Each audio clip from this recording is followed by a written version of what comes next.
தெரியல அண்ணா. ஏ பிளாக் எங்கண்ணா இருக்கு? மேடம் அங்க போனீங்கன்னா ஸ்டேர்கேஸ் இருக்கும், லெஃப்ட் கட் பண்ணீங்கன்னா வந்துரும். அந்த ஸ்டேர்கேஸ் அண்ணா? ஆமா. கொஞ்சம் வந்து காமிங்களேன், நான் புதுசு இந்த இடத்துக்கு.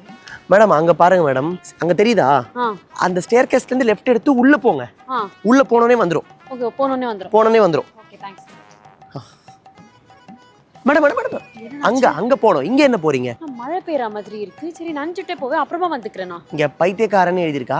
ஏனா என்ன பார்த்தா லூசு மாதிரி தெரியுதா? ஏனா உட்காந்து மெடிடேட் பண்ணி நேச்சரை என்ஜாய் பண்ணிட்டு இருந்தேன், எழுப்பி விட்டு இப்ப போக மாட்டேன் அங்க போக மாட்டேன் இங்க போவேனா? அப்ப எதுக்கு என்ன வழி கேட்டீங்க? நான் வழி கேட்டா என்ன போய் தான் ஆகணுமானா? மழையா இருக்கு, ஏன் நனைஞ்சிட்டா போவேன், நான் அப்புறமா வந்துட்டு போவேனா? எனக்கு உடம்பு சரியில்லை, மென்டலி அஃபெக்டடு, உனக்கு ரொம்ப கோவம் வருதுன்னு டாக்டர் என்ன 1 மணி நேரம் ஒரு நாளைக்கு மெடிடேட் பண்ண சொல்லியிருக்காரு. நான் பண்ணிட்டு இருக்கிறேன், என்ன ஏன் அதுல இருந்து எழுப்பி விட்டீங்க? வழி கேட்டது குத்தமானா? வழி கேட்டது குத்தம் இல்ல, அங்க போகாம இருக்கிறது தான் குத்தம். இப்படி போங்க, அப்படி போக முடியாது அண்ணா. நான் அங்க அப்படி போக முடியாது அண்ணா. நான் அங்க போல, எனக்கு அங்க அம்மாவை கூட்டிட்டு வரணும். உங்க அம்மாவை நான் கூட்டி வரேன், நான் ஆளை வச்சு கூட்டி வரேன். உங்க அம்மா எங்க இருக்காங்க? ஆனா மழை பெய்யற மாதிரி இருக்கு. நான் கொடை எடுத்துட்டு வரேன். ஆளை எங்க ஆளை விட்டு கொடை எடுத்துட்டு வந்து உங்க அம்மாக்கு ஒரு கொடை, உங்களுக்கு ஒரு கொடை, 2 கொடை எடுத்துட்டு வரேன். எப்படி சிக்கிரிக்கம் பாத்தியாப்பா?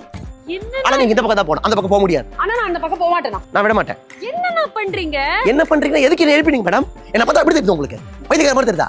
என்னண்ணா உட்கார்ந்து மெடிடேட் பண்றது எழுப்பி விட்டு நான் மெடிடேஷன் காம் டவுன் பண்றதுக்கு பண்ணாங்க. அதுக்கு தான் நான் பண்றேன். நானு 5000 ரூபாய் செலவு பண்ணிருக்கேன் டாக்டர் கிட்ட. ஒரே வாரத்துல எழுதி கொடுத்தேன், டூ மெடிடேஷன் டெய்லி. அதான் பண்ணிட்டு இருக்கேன். இல்ல எனக்கு 5000 திருப்பி கொடுங்க. ஒண்ணு 5000 காசு கொடுங்க, இல்ல அங்க போங்க.